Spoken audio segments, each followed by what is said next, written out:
अवाम बिन हौशब ताबी कहते हैं, रावी हदीस हैं, कहते हैं मैं एक दिन एक गांव के करीब कब्रिस्तान के पास से गुजर रहा हूं, नमाज असर के बाद का टाइम है, और मैंने देखा कि एक कब्र असर की नमाज के बाद फटती है और अंदर से एक अजीब मखलूक बाहर निकलती है। सर गधे का है, जिस्म इंसान का है, और वो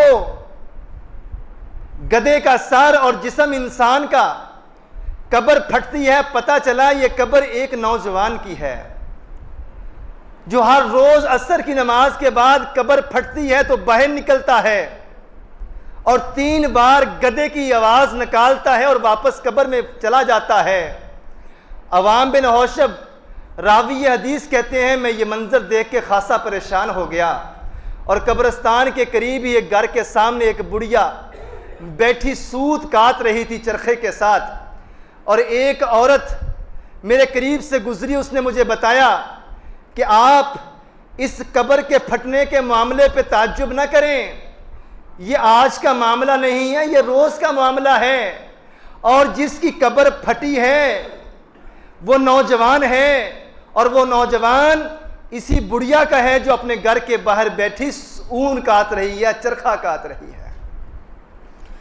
अवाम बिन हौशब रावी हदीस कहते हैं मैं उस बुढ़िया के पास गया और मामला पूछा, आखिर आपके बेटे को ये सजा क्यों मिल रही है? ये सजा तो अल्लाह कब्र में भी दे सकता है, ये सजा अल्लाह दुनिया वालों को क्यों दिखा रहा है? तो मां ने आगे से जवाब दिया, ये मेरा बेटा बुराई, बदकारी और शराब का आदी हो चुका था, और जब भी मैं इसको इन गंदे कामों से मना करती तो ये गुस्से में आके मुझे कहता तू तो बस गधे की तरह भौंकती रहती है। एक दिन जब इसने ये बात कही तो मेरे आंसू न रुके, मैंने बद्दुआ तो न दी। कभी कभी माँ बाप की सांसें भी दुआएं बन के निकलती हैं, और कभी कभी दर्द इतना गहरा हो जाता है कि सांसें भी बद्दुआएं बन जाती हैं। जुबान से कुछ कहना ही नहीं पड़ता, आसमान वाला दिलों के राज जानता है। वो मां कहती है जब इसने मुझे बोला कि तू तो बस गधे की तरह भौंकती रहती है, उसी दिन असर के बाद इसकी मौत होती है। कब्र में डाला, अगले दिन से लेकर आज तक जब से ये मरा है, जो इसने मुझे कहा था, जिस वक्त कहा था, जैसे कहा था, वैसा ही मामला अल्लाह कब्र से बाहर निकाल के इसके साथ कर रहा है।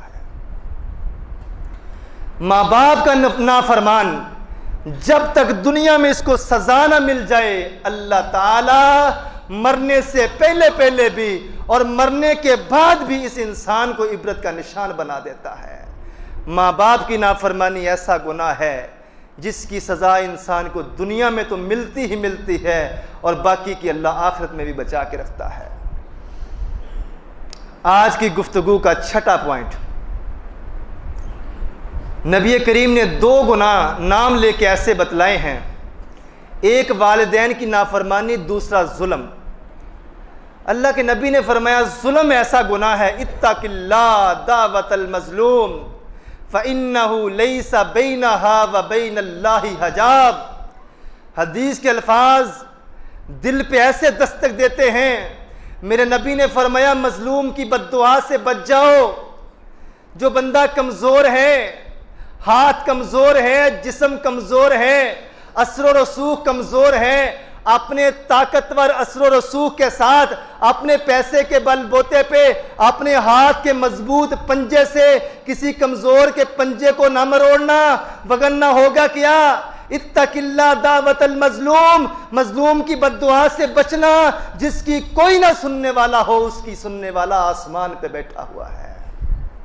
फ़इन्नहु लैसा बैनहा व बैनल्लाहि हजाब। जब ये बोलेगा, जब ये बद्दुआ करेगा, जब ये अल्लाह से कुछ कहेगा, फिर अल्लाह ताला दरमियान से सारे पर्दे दूर फरमा देता है। फ़इन्नहु लैसा बैनहा व बैनल्लाहि हजाब। मजलूम जब उस पर जुल्म होता है, कोई उसके साथ ज्यादती करता है, फिर वो अपने हाथों को उठा दे, अल्लाह के नबी ने फरमाया फिर इसकी दुआ के दरमियान और अल्लाह के दरमियान कोई हिजाब, कोई पर्दा बाकी नहीं रहता। बनी इसराइल का एक बादशाह अपना महल बना रहा है और महल बनाते बनाते हिरस और लालच और बढ़ जाता है। सोचता है और थोड़ी सी जगह मेरे महल में शामिल हो जाए और शामिल हो जाए और शामिल हो जाए। करते कराते उसके महल की हदें एक बुढ़िया की झोंपड़ी तक पहुंच जाती हैं।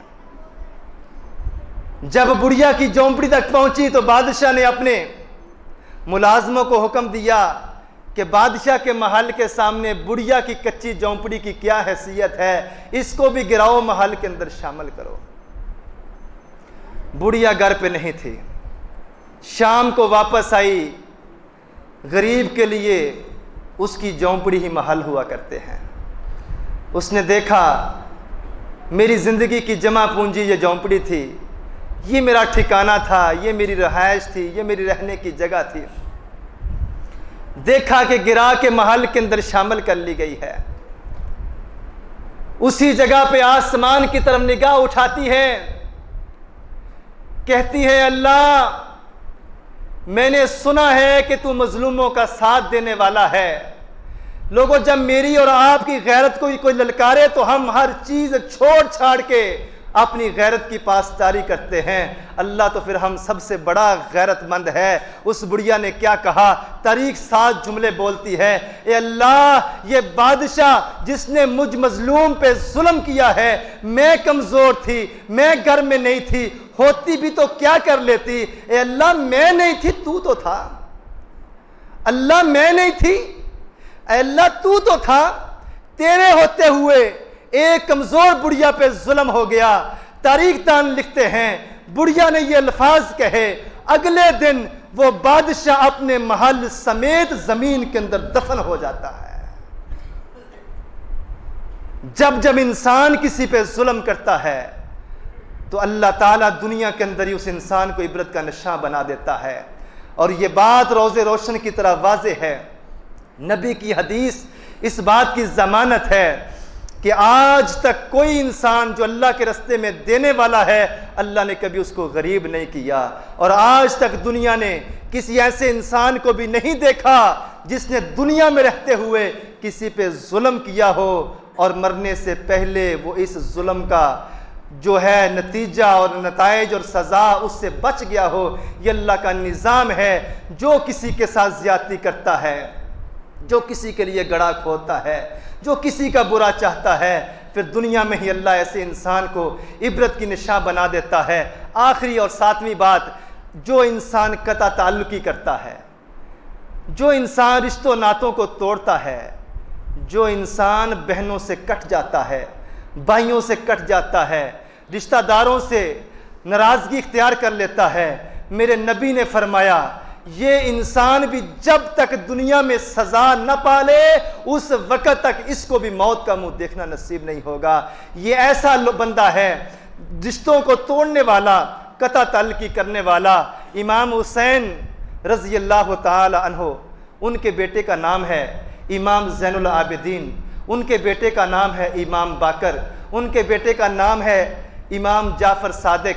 इमाम ज़ैनुल आबिदीन अपने बेटे इमाम बाकर को एक दिन कहते हैं, बेटा मैं तुझे नसीहत करता हूं, इस रुए ज़मीन पर किसी भी ऐसे इंसान से दोस्ती ना करना जो अपने रिश्तेदारों से नाराज़ रहता है।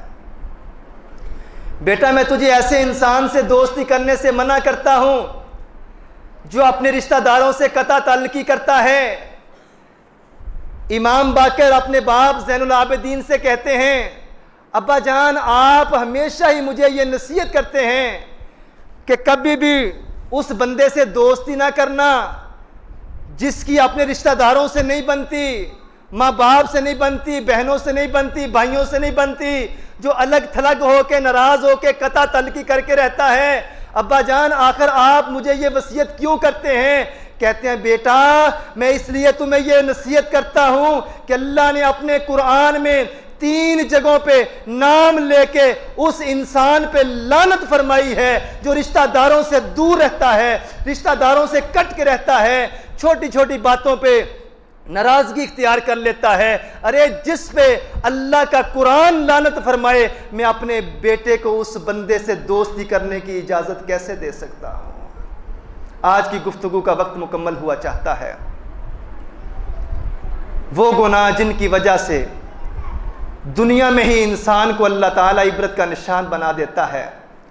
7 गुनाह मैंने आप अहबाब के सामने रखे हैं। अल्लाह मालिक से दुआ है, अल्लाह हमें ज़िंदगी का हर कदम उस तरह चलाने की तौफीक अता फरमा जैसे अल्लाह के कुरान ने और मोहम्मद के फरमान ने हमें हुक्म दिया है। अल्लाह हमें ऐसा बना दे कि तुझे पसंद आ जाएं। अल्लाह जब तक ज़िंदगी दे, ईमान वाली ज़िंदगी दे। जब भी मौत आए, ईमान की बेहतरीन हालत के ऊपर मौत आए। व आखिरु दावाना अनिल हम्दुलिल्लाहि रब्बिल आलमीन।